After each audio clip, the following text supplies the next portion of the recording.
எங்களை பிரதேச செயலர் தான் ஒரு கடிதம் மூலம் காணி உரிமையாளர்களுக்கு காணிகளை கொடுப்பதற்காக என்று சொல்லி ஒரு கடிதம் மூலம் எங்களை அழைத்திருந்தார். அங்கே நில அளவு திணைக்களம் எங்களுக்கு வாய் மூலம் வழங்கப்பட்டது யாழ்ப்பாண நில திணைக்களம் அளக்கப் போவதாகவும் எந்த ஒரு எழுத்து மூல ஆவணமும் எங்களுக்கு தரப்படவில்லை. அப்போ நாங்கள் மாவட்ட செயலாளர் வாய் மூலம் உங்களோட காணிகளை விடுவிக்க மாத்திரம்தான் அளக்கிறோம், அதை நீங்கள் நம்பலாம் என்று சொன்னதுக்காக தான் நாங்கள் அங்கே சென்று நாங்கள் திணைக்களங்களும்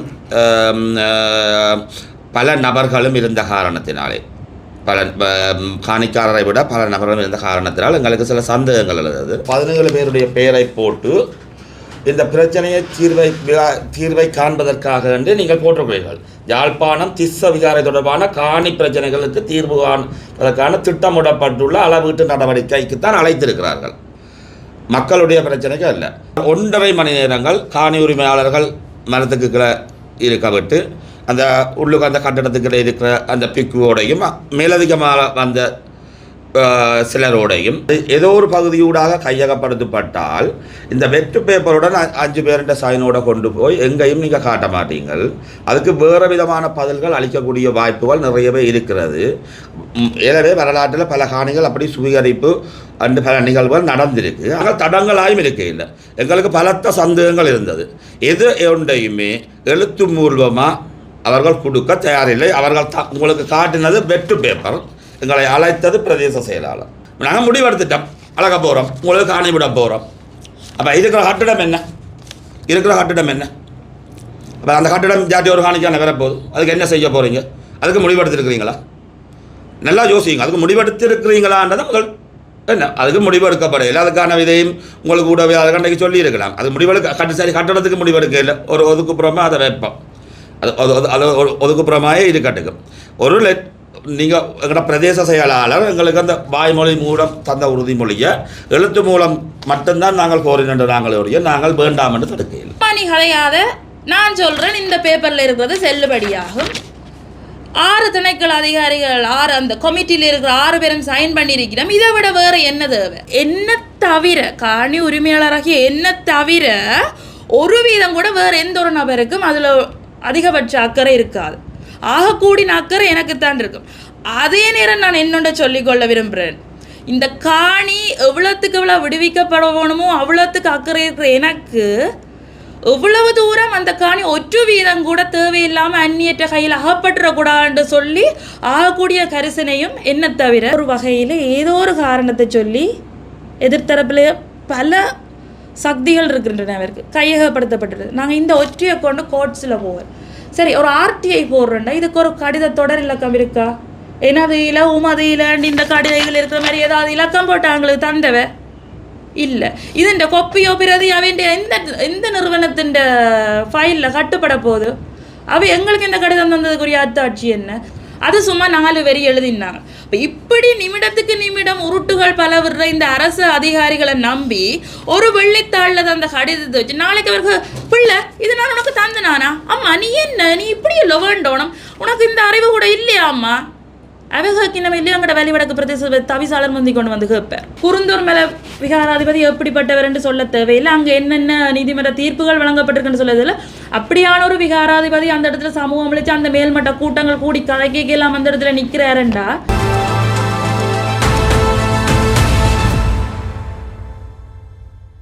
வணக்கம், நான் மதியழகன்.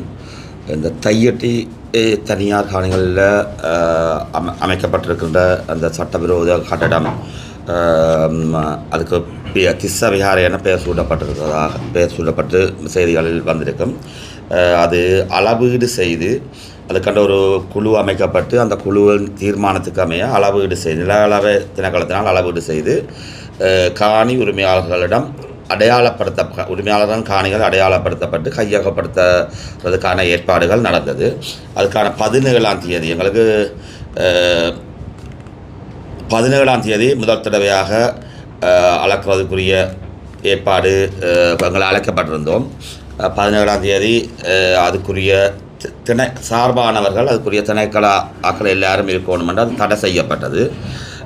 பிறகு 2 நாள் முந்தின நாள் அந்த அளக்கிறதுக்கான ஏற்பாடு நடக்கப்பட்டிருந்தது. அங்கே எங்களை பிரதேச செயலர் தான் ஒரு கடிதம் மூலம் காணி உரிமையாளர்களுக்கு காணிகளை கொடுக்கிறதுக்காக என்று சொல்லி ஒரு கடிதம் மூலம் எங்களை அழைத்திருந்தார். அங்கே நில அளவு திணைக்களம் எங்களுக்கு வாய் மூலம் வழங்கப்பட்டது.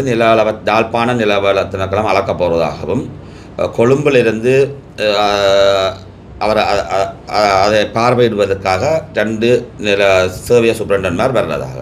ஆனால் நாங்கள் அங்கே சென்ற பொழுது கொழும்பிலிருந்து 2 டீம் அவர்கள் தான் அளப்பதாக எங்களுக்கு அறிய கிடைத்தது.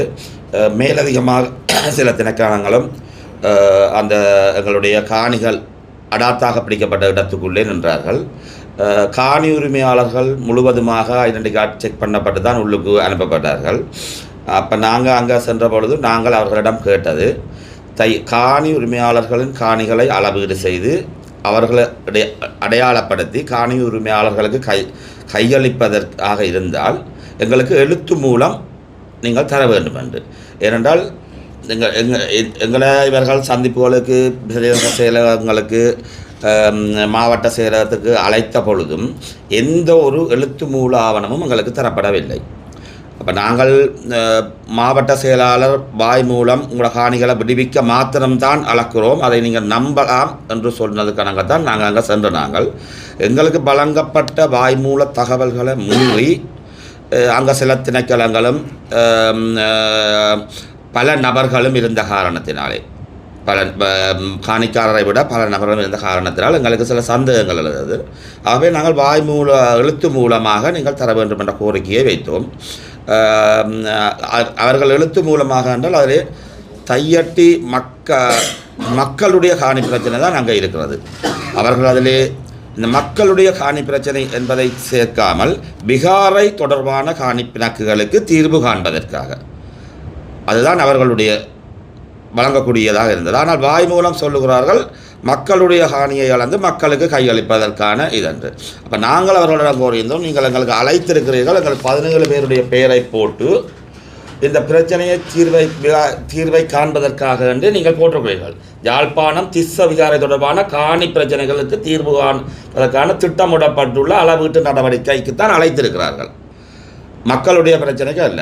அப்போ நாங்கள் எங்களுடைய காணி என்று இந்த கடிதத்தின் மூலம் ஒப்புக்கொள்கிறார்கள், மக்களுடைய காணிகளில் என்ற ஒப்புக்கொள்கிறார்கள்.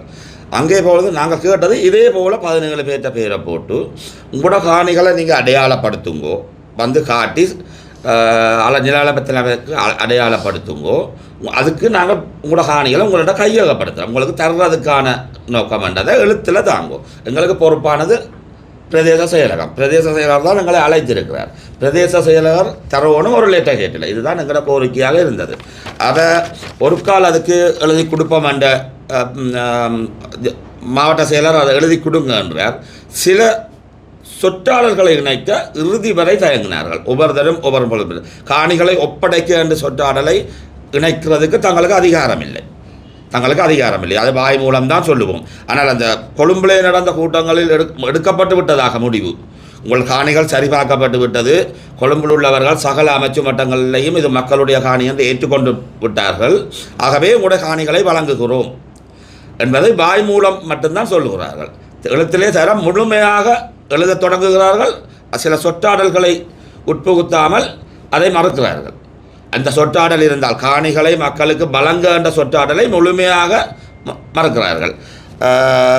அப்படியான வாதி பிரதிவாதங்கள் போய் நாங்கள் எழுத்து மூலம் இல்லாத பட்சத்தில் எங்களை காணிகளை அடையாளப்படுத்திவிட்டு அவர்கள் என்ன செய்ய போகிறார்கள் என்று வலுவான சந்தேகம் எங்களுக்கு எல்லோருக்கும் இருந்தது. அதன் பின்னர் சுமார் 1.5 மணி நேரங்கள் காணி உரிமையாளர்கள் மரத்துக்கு கீழே இருக்க விட்டு அந்த உள்ளுக்கு அந்த கட்டடத்துக்கிட்ட இருக்கிற அந்த பிக்குவோடையும் மேலதிகமாக வந்த சிலரோடையும் கலந்துரையாடல்கள் நடந்தது. அந்த அமைக்கப்பட்ட குழுவுக்கு அப்பாற்பட்ட சிலரும் அந்த கலந்துரையாடல்கள் இருந்தார்கள். அமைக்கப்பட்ட குழுவில் உள்ள GADS விட அப்பாற்பட்ட சில பேரும் அந்த கலந்துரையாடல் இருந்தார்கள்.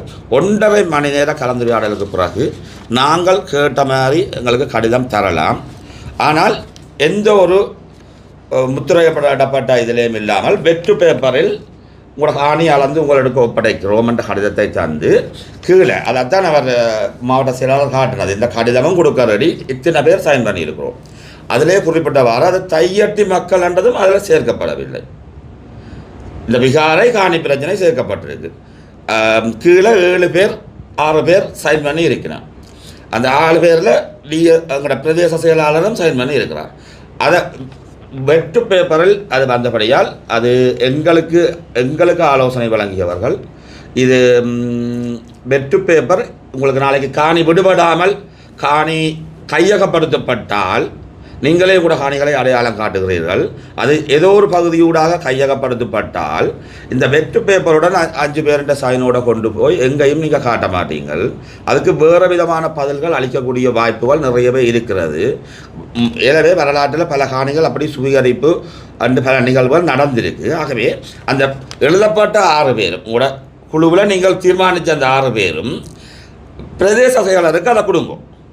பிரதேச செயலர் இதில் எப்படி சொல்லியிருக்கிறாரோ அதை போல் இந்த தீர்மானம் இங்கே எடுக்கப்பட்டதுக்கு அமைய இந்த காணிகளை ஒப்படைக்கிறதுக்கான அனுமதி வழங்கப்பட்டிருக்கின்ற பிரதேச செயலர் இதில் தந்தால் தான் நாங்கள் அளக்க விடுவோம் என்றதை தான் நாங்கள் சொன்னது. இதில் முக்கியமான விஷயம் நாங்கள் உங்களுக்கு சொல்லணும். இந்த காணி அளவீடு செய்து அந்த காணிகளை கொடுத்தால் இந்த காணி உரிமையாளர்களை விட சந்தோஷப்படுறது வேறு யாருமே இருக்க முடியாது. காணிகளை ஒப்படைத்தால் அளவீடு செய்து அதுக்கு நாங்கள் தடையாக எக்காரணம் கொண்டும் தடையாக இருக்க போகிறதில்லை. நாங்கள் எங்களோட காணிகளை எடுக்கிறதுக்காண்டித்தான் தொடர்ந்து பல முயற்சிகளை பல விதமான முயற்சிகளை செய்து கொண்டு இருக்கிறோம். அதே நேரம் எங்களோட காணிகளுக்கு மற்றவை அத்துமீறி செய்கிற செயல்பாடு நடந்தால் அதுக்கு உச்சகட்ட எதிர்ப்பை தெரிவிக்கிறதும் இந்த காணி உரிமையாளர்களை தவிர வேறு யாரும் இல்லை. அதை எல்லாரும் முதலாவதாக புரிஞ்சு கொள்ளணும். இந்த காணி விடயங்களில் பல தரப்பட்ட இதுகளில் முதலாவது 17ஆம் தேதி அளவை குழப்பப்பட்ட பின்னர் அதில் உள்ள பாதகமான செயல்பாடுகளை நாங்கள் யாழ் மாவட்ட செயலருக்கு ஒரு கடிதம் மூலம் எழுத்து மூலம் கொடுத்துருக்கிறோம். அந்த கடிதத்தின் பிரதிகள் அதிநேதர் ஜனாதிபதி பிரதமர் உட்பட பாராளுமன்ற உறுப்பினர் கயேந்திரகுமார், மாவட்ட ஒருங்கிணைப்பு தலைவர் ராமலிங்கம் சந்திரசேகர், பாராளுமன்ற உறுப்பினர் சிவஞானம் ஸ்ரீதரன், ஆளுநர் வேதநாயகன், காணி உரித்து நிர்ணய ஆணையாளர் நாயகம், சிரேஷ்ட நில அளவை அத்தியசர் இவ்வளவு பேருக்கும் இந்த கோப்பியை அனுப்பியிருக்கிறோம். அப்படி இருந்த 22ஆம் தேதி இந்த கடிதம் கையளிக்கப்பட்டது. இந்த கடிதத்துக்கும் எந்த ஒரு எழுத்து மூல பதிலும் இதில் உள்ள நியாயப்பாட்டை மக்களும் புரிஞ்சு கொள்ளுங்க. எழுத்து மூலம் எதுவுமே தர மாட்டோம் உங்களுக்கு. நீங்கள் அதை கேட்கக்கூடாது, எழுத்து மூலம் கேட்கக்கூடாது.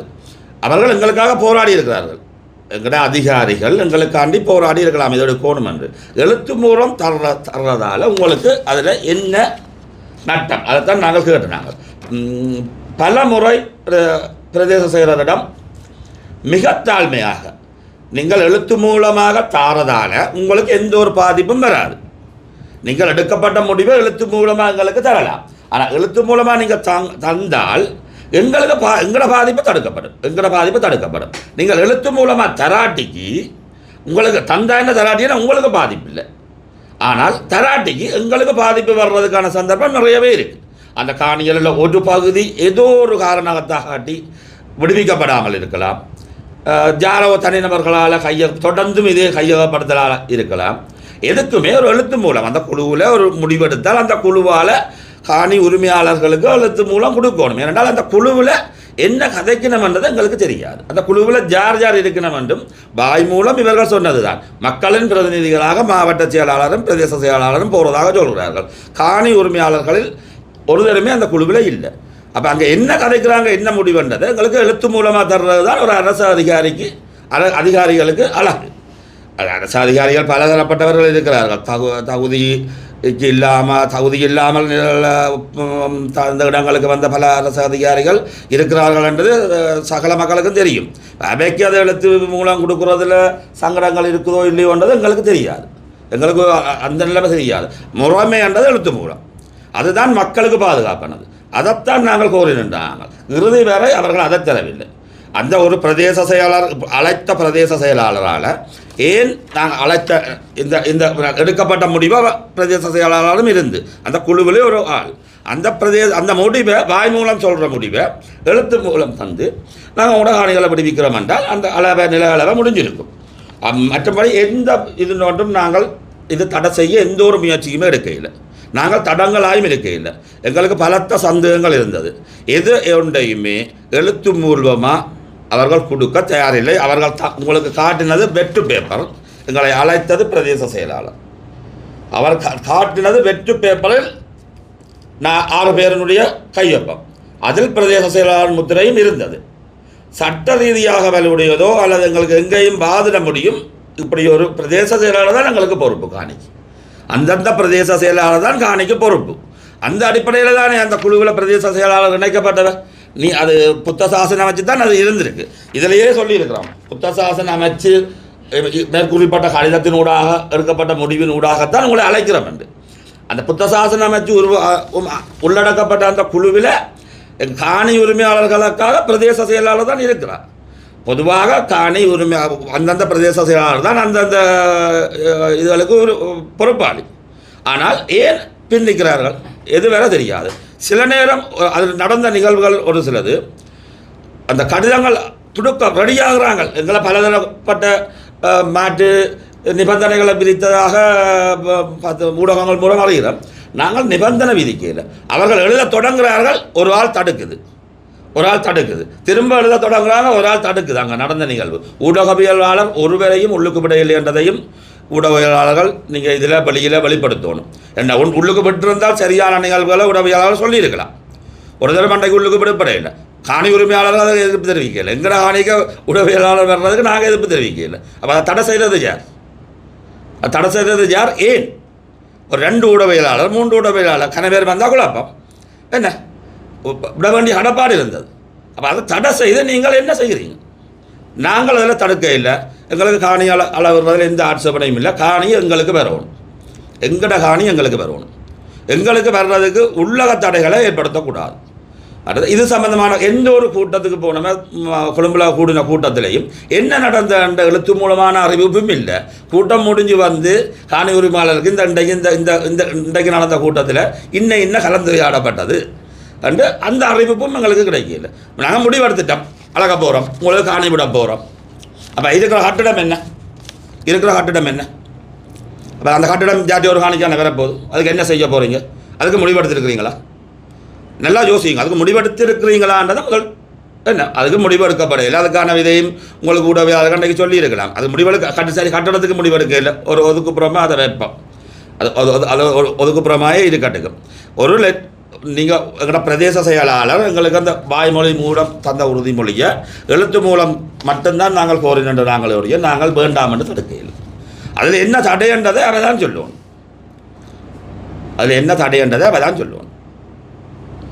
எழுத்து மூலம் கூறியிருக்கேன். ஏன் இது நேற்றைக்கு முற்பட்ட காலங்கள் அவ்வாறான அறிக்கைகளை தரவில்லை, உங்கள் எழுத்து மூலம் தரவில்லை நீங்கள் கோரவில்லை? பல தடப்பட்ட கோரியும். உதாரணத்துக்கு எங்களுக்கு 17ஆம் தேதி அளவீட்டுக்கு முதல் வந்த ஒரு சனிக்கிழமை எங்களுக்கு கூட்டம் யாழ் பிரதேச செயலகத்தில் எங்களை அழைச்சி பேசினார்கள். அப்போ நாங்கள் அங்கேயும் எழுத்து மூலம் தர விரும்ப இல்லை. நாங்கள் கூட்ட அறிக்கையை கேட்டோம்.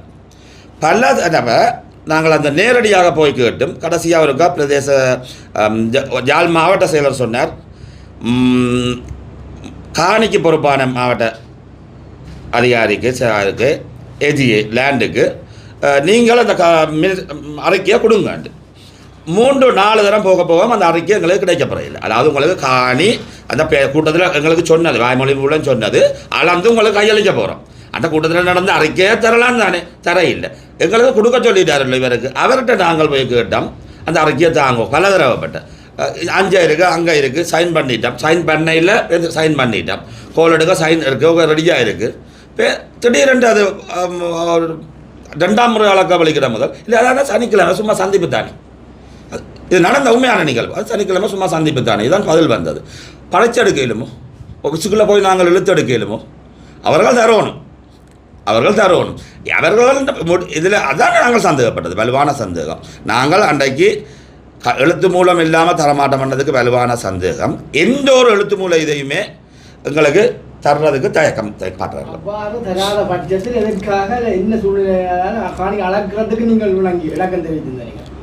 ஏற்கனவே உங்களுக்கு எழுத்து மூலம் ஒரு அறிக்கையிலோ ரிப்போர்ட் தராத பட்சத்தில் இருந்த சூழ்நிலையில எந்த நம்பிக்கையில எந்த உத்தரவாதத்தின் அடிப்படையில் காணி அளவிடுவதற்கான இதுக்கு இணங்கி சென்றார் அவர்கள் அதுக்கு நாங்கள் கேட்டதுக்கு யார் அளக்கிறது அன்று நாங்கள் கேட்ட பொழுது திரும்ப கேட்க சொன்னாங்க. யாழ்ப்பாண நில அளவு திணைக்களம் தான் அளக்கிறதாக 4 பேர் இந்த பேரை வாசித்து சொன்ன தகவலை சொன்னாங்க. இந்த 4 பேரும் அங்கே இருந்து அந்த கூட்டத்தில் கலந்து கொண்டவர்கள் சார்பாக வரப்போகிறாங்க. அது தங்களுக்கு தேவை. ஓகே, நாங்கள் மேக்சிமம் விட்டு கொடுக்கணும். இதை அளவீட்டு செய்து இந்த காணி பிரச்சனை நெடுந்தூரமாக போகுது, அதை முடிக்கிறதுக்கு மேக்சிமம் இறங்கி முடிஞ்ச அளவுக்கு இறங்கி போவோம்ன்ற ஒரு எண்ணப்பாடோட. ஆனால் நில திணைக்களம் 2 யூனிட் வருதுன்றது முழுக்க அளக்கிறதுக்கு அங்கே தான் வந்திருக்கணும். எங்களுக்கு அறிவிக்கப்படாத பலர் அங்கே நிற்கணும் நாங்கள் போகும் பொழுது. ஆனால் எங்களை வாசலில் காவல்துறை மறைச்சி செக் பண்ணுது ஐடென்டி கார்டு. இப்படியா நாங்கள் போன பொழுது நடந்த நிகழ்வுகள் தான். போகும் பெற எங்களால் முடிஞ்ச அளவுக்கு இறங்கி அந்த நிகழ்வை முடிக்கணும் என்ற ஒரு மன விருப்பத்தோடு போகணும். நாங்கள் அங்கே போக நடந்த நிகழ்வுகள் பலத்த சந்தேகங்களை ஏற்படுத்தினது. பல திணைக்களங்கள் எங்களுக்கு இவர்கள் வாய் மூலம் சொல்லப்படாத திணைக்களங்களும் அங்கே நின்றாங்க. அது எங்களுக்கு பலத்த சந்தேகங்களை ஏற்படுத்தினது. அப்போ திரும்பவும் நாங்கள் அதில் வச்சு எழுத்து மூலம் தந்தால் தான் நாங்கள் சம்மதிப்போம். அதுலேயே ஏன் 4 தரம் 5 தரம் எழுத சொல்ல பேருந்து தடப்படுது. மாவட்ட செயலாளர் சொல்லியிருக்கின்ற தாங்கள் இங்கே கூறிய அனைத்தையும் அதிக அளவு தங்களுக்கு மூல விட்டு கொடுப்பது செயல்பட்டு தங்களுக்கு மூலக்கூடிய இதை செய்து தந்திருக்கிறோம்னு சொல்லி நீங்கள் தான் அதை குழப்பி இருக்கிறதாக கூறியிருக்கின்ற நீங்கள் கூறிய அனைத்து விடயங்களுக்கும் உச்ச பட்ச நடவடிக்கைகளை தான் மேற்கொண்டு அதுக்கான தீர்வை வழங்கியிருக்கிறதாகவும் அதன் அடிப்படையில் தான் காணி அளவு நேற்றைய தினம் முன்னெடுக்கப்பட்டதாகவும் கூறியிருக்கின்றார். அந்த இடத்துல நீங்கள் தான் இந்த காணி அளவிட தடுத்ததாக குற்றஞ்சாட்டி. இந்த இடத்துல நான் என்ன சொல்ல விரும்புகிறேன்டா, எங்களோட கோரிக்கையில் அவ்வளோத்தையும் நிறைவேற்றுறதுக்கு உச்சபட்சம் அவர் முயற்சித்து அதுக்குரிய தீர்வையும் தந்து நாங்கள் அளக்கப்படையிலன்னு தான் அவற்றை குற்றச்சாட்டு. இதை ஜூம் பண்ணிடுங்க. 15/4/2026 அரசு அதிபர்கிட்ட நாங்கள் எழுத்து மூலம் எங்கள்கிட்ட கடிதம் கொடுத்துருக்குறோம். என்னென்று சொன்னால் எங்களுக்கு எழுத்து மூலமான உத்தரவாதம் தரப்பட வேணும். எழுத்து மூலமான உத்தரவாதம் அவர் எப்படி தந்திருக்கிறாருண்டா, ஒரு வெண்மையான A4 தாளில் 3-4 தரம் திரும்ப அந்த கடிதம் டிராஃப்ட் பண்ணப்பட்டு அதில் சில வசனங்கள் சேர்க்கிறதுக்கு பலவாறான இழுவறைகள் இடம்பெற்று அத்தனை இழுவறைகளுக்கும் பின்னர் ஒரு 1.5 மணித்தியால கூட்டம் கூடி யாரை வைத்தென்றால் அந்த எங்கட கையகப்படுத்தி இருக்கிற எங்கட காணியில் அந்த குற்றத்திற்குரிய நபரையும் வச்சு அதற்கு ஒத்துவதற்கு வந்து அந்த குருந்தூர் மேலே விகாராதிபதியையும் வச்சு அந்த கூட்டம் 1.5 மணித்தியால் நடைபெற்று அதுக்கு பிறகு டிராஃப்ட் பண்ணின ஒரு லெட்டரோடு எங்களிடத்தை வந்தார்கள். இந்த கடிதத்தை நீங்கள் கேட்ட மாதிரி பிரிண்ட் பண்ணி சைன் பண்ணி தந்தால் ஓகே அளக்க. அந்த இடத்துல நாங்கள் சொல்லியிருந்தாங்க கொஞ்சம் போகிறோங்க, நாங்கள் எங்களுக்குரிய லீகல் அட்வைஸ் எடுக்க வேணும். ஏன்னா நாங்கள் யாரும் லாயர்ஸ் இல்லை. ஆனால் எதிர்த்தரப்பில் நிற்கிறவை வந்து எத்தனையோ SLAS படித்தார்கள் இருப்பினும் எத்தனையோ டிகிரிக்கு மேலே டிகிரி எடுத்து இப்படியான செயற்பாடுகளில் சட்ட வல்லுமையும் பல புலமைகளும் பெற்றார்கள் இருக்கக்கூடும். அவர்கள் அறிவுறுத்தல்கள் டிஸ்கஷன்கள் நடத்தின இடங்கள் அது உயர்மட்டங்களாக இருக்கக்கூடும். அப்படித்தான் இருக்கிறது. நாங்கள் சாதாரண காணி உரிமையாளர்கள், அப்பாவி மக்கள். அந்த இடத்துல கட்டாயம் நாங்கள் தேவை ஏற்படின் சட்ட ஆலோசனைகள் பெறுவதற்கு யாரும் தடுக்க இயலாது, தடுக்கவும் இல்லை. நாங்கள் சட்ட ஆலோசனைகள் பெற்றுக்கொண்ட இடத்துல வந்து எங்களுக்கு கூறியிருந்த விடயம் அந்த அரசு இலச்சனை பதிக்கப்பட்ட அந்த கடித தலைப்பு லெட்டர் ஹெட்டில் வந்து அந்த சம்பந்தப்பட்ட நிர்வாக அதிகாரி ஒரு நிர்வாக கடிதம் எவ்வாறு பரிமாறப்படுமோ அவ்வாறே அந்த ஒரு நிர்வாக ரீதியான அவரது தகமைக்குரிய அந்த மட்டத்திற்குரிய அதிகார மட்டத்திற்குரிய கடிதம் எவ்வாறு பகிரப்படுமோ அவ்வாறான ஒரு முறையில் தகுந்த சீல் அடிக்கப்பட்டு பரிமாறப்படும் சில சொற்பதங்கள் இணைக்கப்பட்டு உங்களுக்கு வழங்கப்படும் பட்சத்தில் எந்த ஒரு சிக்கலும் இல்லை. எங்களுக்கு வந்து அந்த ஒனூர் என்று சொல்லி நிறுவனத்தின் டிரெக்டர் வந்து எங்களுக்கு அந்த இடத்துல ஒரு தரகராட்சி ஏற்பட்டு எங்கள்கிட்ட வந்து இது வந்து அடிக்க போயிட்டு நம்ம இந்த லெட்டர் இது வந்தால் ஓகேயா, சரி ஓகே அடிச்சுட்டு வந்த லெட்டர் எப்படி லெட்டர் ஹெட்டில் இல்லை. அந்த நேரம் எங்களுக்கு இன்டர்மீடியட்டாக செயற்பட்டவர் வலிகாமம் வடக்கு பிரதேச சபை தவிசாளர் சுகீர்தன் அவர்கள். இந்த புத்தவிகார பிரச்சனையில் அவர் எவ்வாறான ஒரு துணிகரமான முடிவுகள் எல்லாம் எடுத்தவர் என்று நான் சொல்ல தேவையில்லை. இவ்வளவு துணிச்சல் அவர் முன்னின்று செயற்பட்டு இவ்வளோ தூரத்துக்கு அந்த பிரச்சனையை கொண்டு வந்து தீர்த்து வச்சவர் என்று நான் சொல்ல தேவையில்லை. இப்போ அவர் தான் இந்த முறை எங்களுக்கு இடையில ஓடுபட்டு தெரிகிறார். அவர் எனக்கு பேசுகிறார், அம்மா நீ கதையாத, நான் சொல்கிறேன் இந்த பேப்பரில் இருக்கிறது செல்லுபடியாகும். 6 திணைக்கள அதிகாரிகள் அந்த கமிட்டியில் இருக்கிற 6 பேரும் சைன் பண்ணியிருக்கிறோம். இதை விட வேறு என்ன தேவை? அறிவு இருக்கு. 6 பேரும் என்னென்று பிரதேச செயலர்னு கடித தலைப்பில் சைன் பண்ணி நான் சொன்னேன், 6 பேர் எனக்கு தேவையில்லை. நாங்கள் 15ஆம் தேதியிலேருந்து கேட்குறது எங்களுக்கு பிரதேச செயலரோ இல்லை மாவட்ட செயலரோ சம்மந்தப்பட்ட பிரச்சனைக்குரிய எங்களோட காணிகளுக்கு பொறுப்பான அந்த அதிகாரி சைன் பண்ணி எங்களுக்கு தரணும். அந்த 6 பேர் யாருன்னு எனக்கு தெரியாது. அந்த கமிட்டியில் நான் இல்லை. கமிட்டி சம்மந்தமான எந்த விஷயமும் எனக்கு தெரியாது. கமிட்டியில் 6 எவன் இருக்கிறான்ற விஷயம் எனக்கு தெரியாது. அந்த கமிட்டியில் என்ன தீர்மானம் எடுக்கணும்ன்ற விஷயம் கூட எங்களுக்கு எந்த ஒரு அறிவித்தலும் இல்லை. அந்த கமிட்டி கூட போது கூட்டம் நடக்க போதுன்ற முன் அறிவித்தலும் எங்களுக்கு தெரியப்படுத்தப்படுறதில்ல. அந்த கமிட்டி கூட்ட முடியாத கூட்டத்தில் என்ன நடந்தன்ற விஷயமும் எங்களுக்கு தெரியப்படுத்துறதில்ல. அப்போ யாரோ ஒரு 6 பேர் 7 பேர் அந்த கூட்டத்துக்கு பின்னர் அறிய கிடைத்தது இந்த திஸ்ஸ விகாராதிபதி ஜிந்தோட்ட நந்தாராம தேரர் பங்கு பெற்றுவார். காணி உரிமையாளர் நாங்கள் அந்த கமிட்டியிலையும் இல்லை, அந்த கூட்டத்தில் பங்கு பெற்றிருக்கிற உரிமையும் எங்களுக்கு இல்லை. அப்படியான பட்சத்தில் எங்கள் ஒரு நாட்டின் ஏதோ ஒரு மூலையில் ஏதோ ஒரு 6 நபர்கள் சந்தித்து கூட்டம் கூடி எடுத்த முடிவு தீர்மானத்திற்கு அமைவா அந்த 6 பேரும் ஒரு வெள்ளை பேப்பரில் சைன் பண்ணி எங்களுக்கு தெரியணும் வேண்டாம். அதை நாங்கள் எப்படி ஏற்றுக்கொள்கிறது? அதுக்கு பிறகு நாங்கள் சண்டை பிடிச்சி வாதாட பிறகு ஒரு 1/2 மணி நேரத்துக்கு எல்லாமா பிரதேசத்தில் தன் சீல் எடுத்து குத்துறான். இதை ஏன் மிஸ் நீங்கள் உங்களோட லெட்டர் ஹெட்டில் குத்தி தரையலாது, என்னால் தரையலாது. அப்போ நீங்கள் பயப்படுறீங்கள் என்னென்று சொன்னால் வாயால் சொல்கிறத எழுத்து மூலம் தர நீங்கள் பயப்படுறீங்க. எப்படி என்று சொன்னால் இந்த காணி அளவடியினம் ஆனால் உண்மையில் 100க்கு 100 கையளிக்க போகினமோ அல்லது அதில் ஏதாவது சூழ்ச்சிகள் இடம்பெறுமோன்னு நீங்கள் பயப்படுற பட்சத்தில் உரிமையாளர்களாகிய நாங்கள் எவ்வளவு தூரம் பயப்படணும்? இந்த காணியை விடுவிக்கிறதுல என்ன தவிர காணி உரிமையாளராகிய என்ன தவிர ஒரு வீதம் கூட வேறு எந்த ஒரு நபருக்கும் அதில் அதிகபட்ச அக்கறை இருக்காது. ஆகக்கூடின அக்கறை எனக்குத்தான் இருக்கும். அதே நேரம் நான் என்னொண்ட சொல்லிக்கொள்ள விரும்புகிறேன், இந்த காணி எவ்வளோத்துக்கு எவ்வளோ விடுவிக்கப்பட வேணுமோ அவ்வளோத்துக்கு அக்கறை இருக்கிற எனக்கு எவ்வளவு தூரம் அந்த காணி 1 வீதம் கூட தேவையில்லாமல் அந்நியற்ற கையில் அகப்பட்டுறக்கூடாதுன்னு சொல்லி ஆகக்கூடிய கரிசனையும் என்ன தவிர அந்த இடத்துல வேறு என் சார்பாக அந்த கூட்டங்களில் கலந்து கொள்றதா கூறுகின்ற அந்த மாவட்ட செயலருக்கோ அல்லது இடை நடுவில் விழுந்தடிச்சு கொண்டு 2 பேருக்கும் தரகராக ஓடி திரிந்த அந்த வெளிநடக்கு பிரதேச சபை தவிசாளருக்கோ இருக்கிறதாக நான் கருதவில்லை. இப்போ எனக்கே இந்த இடத்துல அதிகபட்ச உரிமையும் அக்கறையும் கரிசனையும் இருக்கிற பட்சத்தில் நான் அந்த கடிதம் கேட்டதில் எந்த தவறும் இல்லை.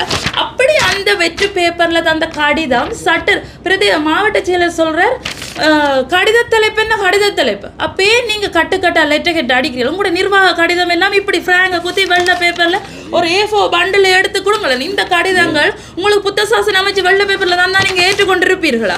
சரி, அவ்வாறு சட்ட ரீதியான வலுவான கடிதம் வேண்டி நீங்கள் உறுதியாக நம்பிக்க அந்த கடிதத்தை வேண்டி உங்களோட ஃபைலில் கட்டுங்க. கட்டி போட்டு அதை கோட் பண்ணி எனக்கு லெட்டர்றாங்க. அதைத்தான் நாங்கள் சட்ட ரீதியாக வலுவான கடிதம் வேண்டாம் அந்த கடிதத்தை எங்கூட ஃபைலில் கட்டுங்க. இப்போ இந்த கடிதம் நான் உங்களை எல்லார்டையும் இப்போ நீங்கள் நிறைய பேர் எங்களோட வாக்குவாதப்பட்டிருக்கிறீங்க, அந்த கடிதத்தை நீங்கள் ஏற்றுக்கொண்டிருக்கலாம். நீங்கள் பிரதானமான ஒரு கட்சியின் ஒரு பின்னணியில் தான் செயற்பட்டிருக்கிறீங்கன்ட்டு வெளிவடக்கு பிரதேச தவிசாளர்னு சொல்லியிருக்கிறார். நிறைய பொதுமக்களும் இந்த ஊடகவியலாளர் இந்த வீடியோஸில் பதிவிட்டிருக்கீங்க. நிறைய பேர் தனிப்பட்ட ரீதியிலையும் அடுத்து எங்களோட ஆர்கியூ பண்ணியிருக்கு. நான் ஒரு விஷயம் கேட்குறேன், சரி இந்த காணி அளவிட்டாச்சுது, நாளைக்கு ஏதோ ஒரு வகையில் ஏதோ ஒரு காரணத்தை சொல்லி எதிர்த்தரப்பில் பல சக்திகள் இருக்கின்றன, அவருக்கு கையகப்படுத்தப்பட்டது. நாங்கள் இந்த ஒற்றையை கொண்டு கோர்ட்ஸில் போவோம். சரி, ஒரு RTI போடுறேன்டா, இதுக்கு ஒரு கடித தொடர் இலக்கம் இருக்கா? எனது இல உமது இலண்டு இந்த கடிதைகள் இருக்கிற மாதிரி ஏதாவது இலக்கம் போட்டாங்களுக்கு தந்தவ இல்லை. இதுண்ட கொப்பியோ பிரதி அவன் எந்த நிறுவனத்தின் ஃபைலில் கட்டுப்பட போகுது? எங்களுக்கு இந்த கடிதம் தந்ததுக்குரிய அத்தாட்சி என்ன? நாளைக்கு நான் RTI போட்டு எடுத்த என்னத்தை நான் வச்சு RTI போட்டு எடுக்கிறது? அந்த கடிதத்தை எத்தனையோ பேருக்கு இந்த கடிதத்தை சந்தேகம் வரைக்கும் RTI போட்டு எடுக்க பார்ப்பார்கள். எதை வச்சு எடுக்கிறது அந்த கடிதம்? ஒரு அரச இலட்சண ஒரு கடித தலைப்பில் இல்லாத கடிதத்தை நான் எங்கே போய் கேட்குறது? நாளைக்கு இதுக்கு அன்றைக்கு மினிஸ்டர் கூட பிரதேச செயலர் மாவட்ட செயலர் சம்மந்தப்பட்ட அதிகாரி எல்லாம் நடந்த 15ஆம் தேதி நடந்த 11ஆம் தேதி 4ஆம் மாதம் நடந்த கூட்டத்தையே மினிட்ஸ் கேட்கிற பட்சத்தில் கடைசியாக எங்களுக்கு 16ஆம் தேதி மாவட்ட செயலர் சொன்னது, அது என்ன கூட்டமா? அது உத்தியோகபூர்வ கூட்டம் இல்லை, அது ஒரு கலந்துரையாடல்.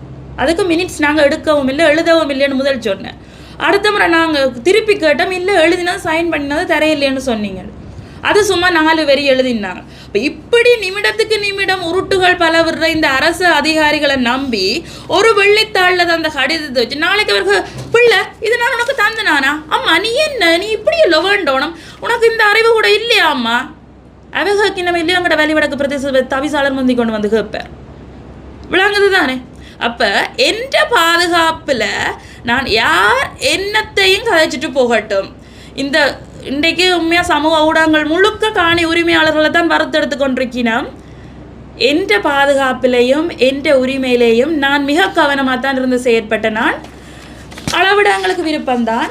ஆனால் இவ்வளவு நிபந்தனைகளும் காணி உரிமையாளர்கிட்ட என்ன இல்லாத நிபந்தனை என்று சொல்லி இருந்தவர் நியாயமற்ற கோரிக்கைகள் எப்படி இருக்குது கதை என்று பாருங்க. காணி உரிமையாளர் நான் என்ற காணிக்க சட்ட ரீதி இல்லாமல் ஒரு ஆள் குடியேறி இருக்கிறார், அவர்கிட்ட உறுதி இருக்கோண்டு கேட்க உங்களுக்கு அதிகாரம் காணாது, அவரை வெளியேற்ற அதிகாரம் காணாது, அவரோட கூட்டு சேர்ந்து தான் முடிவுகள் எடுக்கிறீர்கள்.